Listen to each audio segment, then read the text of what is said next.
What is going on, fellas? Today I'm back with another video, and today I'm going to be doing a full breakdown on what all I've done to my four-wheelers to make them mud four-wheelers and how much everything's costed and where I've gotten everything from. So without further ado, let's get on to the video.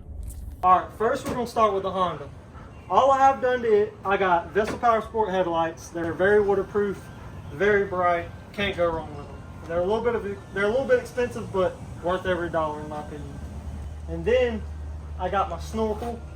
Everything that I've gotten done to my snorkel, I bought at Lowe's. It was probably 100 something bucks. All you need is PVC pipe, couplings, and silicone, and you have your good sealed tight snorkel. I can go into more depth about that if y'all want a video on that. But next, after I got that, I got my tires. Right now I got stocks on there because it ain't been being rode. But normally I like to run 29.5 Assassinators on here because Assassinators, they don't float, and it's not like an Outlaw. An Outlaw is a good mud tire, but it floats really bad in the water. And you know, I like to go deep. But a crush locks aren't bad, but I feel like they're just gonna destroy your clutches if you don't get a good gear reduction, so I don't go the crush lock route. I have been that route and I don't like it. It's not for me. They're only good for hard bottom water. Like ponds with hard bottoms, that's all they're good for. You touch them in mud, it's not worth it unless you got a gear reduction. And me, personally, I ain't got a gear reduction in mine because I kind of think they're worthless because it's a Honda. I mean, come on now. If you throw some 29.5s on there and run it in the mud, it's going to run perfectly fine. They're almost indestructible, and they're the simplest things to work on because they got the most simplest stuff. They don't got all the extra added things like Can-Am does. So yeah, that's pretty much it for the Honda. And if you want a good first starting getting out four-wheeler, never really rode before, this is definitely the best route to go. 100%. Don't regret it. Honda forever. But up next, I'm going to show y'all what all I've done to the Can-Am, so let's get into it. Alright, up next, I got my 2016 Can-Am Renegade 570. All I've done to it is throw some 29.5 Assassinators on there. You can't go wrong. It's only a 570. It's not a 1000. And me personally, I think the 570 is the best Renegade you can possibly get because it's still got that V-twin motor in it, and it sounds amazing, and it's not as powerful as a 1000.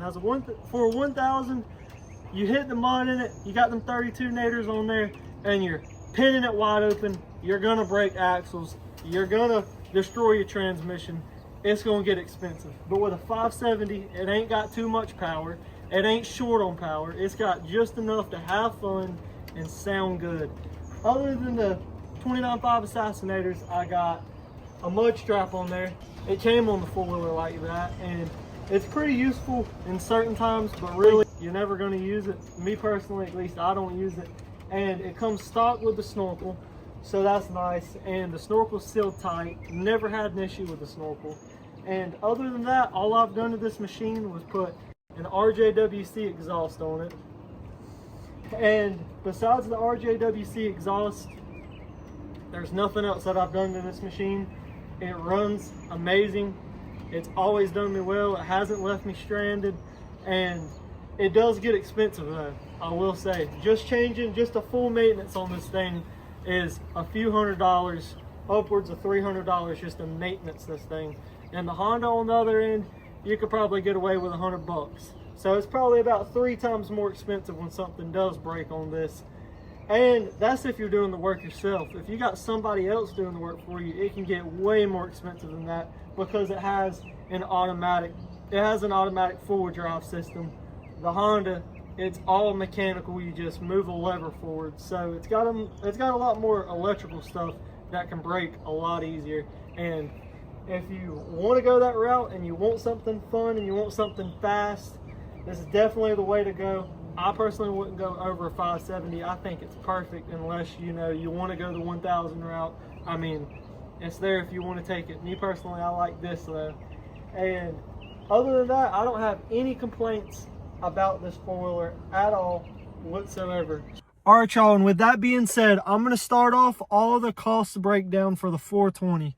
The headlights were $300. The tires were $900 from Marketplace. The snorkel is $120 from Lowe's.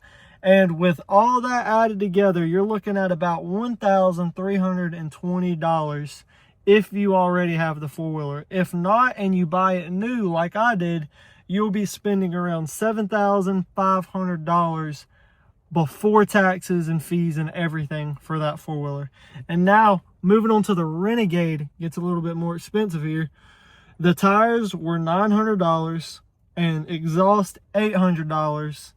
That bringing a total up to $1,700. And if you went to buy a four-wheeler like that brand new, you would be looking at around $11,000. Me personally, I didn't buy mine new. I bought mine secondhand because they really go down in value once they leave that lot.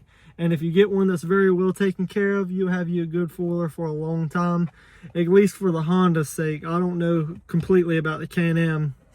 But if y'all like videos like this and y'all want to see more stuff like this, please hit that like button and subscribe, and I will catch y'all on the next one. Peace.